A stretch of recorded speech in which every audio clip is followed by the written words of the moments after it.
Une audition qui vient de se terminer et le colonel Arvergne est resté sur la même ligne que la semaine dernière devant les députés. Alexandre Benalla n'était pas un électron libre, c'était quelqu'un de contrôlé. Il appartenait à la chefferie du cabinet. Il était chargé de mission et il ne s'occupait pas de la sécurité, de la protection, mais bien de l'organisation.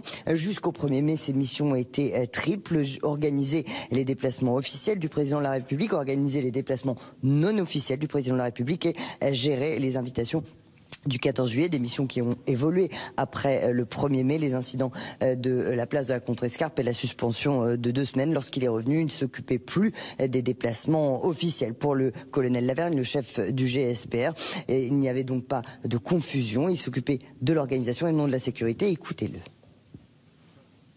Monsieur Benalla, comme j'ai dit tout à l'heure, ne dirigeait pas le GSPR et n'occupait aucune fonction de protection du président de la République. Vous pouvez avoir une confusion, effectivement, et là je vais vous apporter une précision. Nous avons eu des évolutions en matière d'organisation et des évolutions opérationnelles en liaison avec le chef de cabinet. C'est pour cette raison que M. Benalla, comme les autres membres de la chefferie de cabinet et comme d'autres membres des différents services qui concourent à l'organisation et au bon déroulement des déplacements des présidents de la République, ont été dotés d'équipements radio.